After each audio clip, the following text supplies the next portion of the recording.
Akwaba enkoma wasabre wo hwe me ewo eye still my GHS so nana ama owusua enemy day na wa wonim de eba trending issue a ebeto dwano eno enemy day ebe somo na ewusua form be kaya 14th of October bosum yemu me de beto manim say eye judge for fi Supreme Court 5 panelist judge for Matinase esinkonya ebra ya Honorable Kennedy Agyapong the lawyer for one more ejina aye tese ne contempt case no amano no one more de letter koto manim say judge what take contempt case no so e high court no as the one more client no ye di nyonyo no nti wo so enkasa enfa won emam na tese nam so ma Supreme Court e de betu just say high court no enhye na tese judge ni judge justice Wuni ana sabre no what ensem no so ye Honorable Kennedy Agyapong contempt case e wo court e bra asase 170 we kaseti a judge ni bi no wono na meka no asem Supreme Court de betu just say be ya sa judge ni no ensori ensem no foforo na registrar of the high court no one for judge foforo ensi ensem no eso tese na ensem no won hye ase foforo kra na de na judge no aye justice Wuni aye dada no wo ntwem ento nche na eno eba ye no nkofododo na so wita say da bi de na ekeka ko ya na case no person monye ne foolish case na say eye honorable nti na say the Supreme Court ede no won argument say na aban ene sisu no nti na nsem de dodo na eke bi pa ewo oman mu na ebiem so no Supreme Court de kan ho say on the 20th of October omo de enchiremu pa ewo de enti won si sa agina ye no eba betu dan na anokwa so womo di omasem so ade enchiremu a enam so ema enu nti womo eyi justice Wuni efi Honorable Kennedy Agyapong the contempt case no so na ebiem so womo ka say the case no ye shansha say afresh no womo de sa enchiremu no abetu dan na according to report na abeto dwano de wotro we friend saying letter na wode edi echeche ensem no emu no and I said the anonymous decision no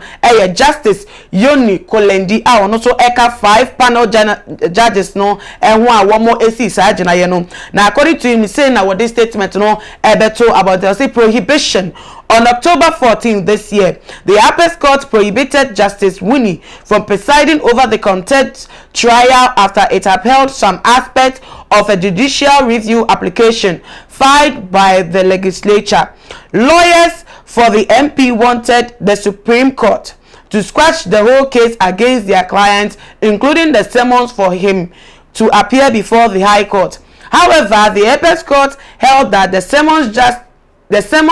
issued by Justice Wuni for the MP to appear and answer for his action, as well as the charges leveled against the MP for allegedly scandalizing the court, will stand. It, however, squashed all the proceedings held before Justice Wuni and ordered the case to be replaced before another judge. This means that the trial will now start afresh before a new judge. Na elebemu so no womo de summons beto just summons no nsem omugina so eche honorable ediko gina court witness stand mu etito na no womo edika summons na sesi ano womo be kire mu say the antipa womo Justice Wuni edifi honorable contempt case no enu nie na ebusafo we de mo munya bre na munya boche na menkenkan enfamo say where a judge, even before taking the plea of an accused, expressly stated that if the charge preferred against the accused, the applicant herein is proven against him, he shall be punished severely. The inference that the judge is clearly biased is irresistible. Also, the court held that the records of proceeding at the trial showed that they were confrontational, which left room for speculation that Justice Wuni would be impartial in the trial. These considerations, coupled with the trial judge's express language regarding the gravity of punishment he contemplated against the applicant, Honorable Kennedy Agyapong's marks of prejudice and bias. And no any enchiremu a womo edi betu da na womo poto no obrofo kasemunti ni mechirem kakra edi atuda na no womo de pa tre se the enti a wobo yi judge Wuni na justice Wuni edify case ni so no ene se a lawyer for wo agena ama honorable Kennedy Agyapong edi plea beto Supreme Court for enim se proceedings na so contempt case no ebi wo kra pom meko na na say confrontation esi wo ho kebi mami nkebi na say de bufuo abemu na ebiem so no judge no te asem no so no justice Wuni na no na numuto wo de to abonte say abra na te asem mo nkan ni wie ye no say wo be punish honorable no severely and no to say wa sheda pa bonitrim po na no so no enim na kwan mu so say na no na ka say o ya bias na no nti na Supreme Court 5 panelists letters no mu hu say dabi say na legislature of honorable Kennedy Agyapong omo da betu nanim no wo mo hwehwe mu ye na omo hwe nsem no say na niti fate na hu be yin apese say atentene be adwuma justice Wuni be sorry ensem no so na another judge be abetena asem no so say na be ya wo metimi aka ne tenten say case no wo pepe free okra dabi enye ne sa nye so wo mo ka say won start afresh into na case na ewu dabi wo mo de judge for ensa no no de say on chese won kan nsem no atwem de dada nto no so be she for ase no wo de atente ne be ye adwuma say won ka say mo we afa ana say mo we afa na say on ko ye bias wo say entepa no ba be chere punishment wo de beto honorable no so na so wo de emra be ye adwuma no aka say wo mra kwan so na chese edimu na chese atente ne be ye adwuma no asapata wo bia enya ho asem enka na nu nti ene wo mo ye justice Wuni esinche ne busa for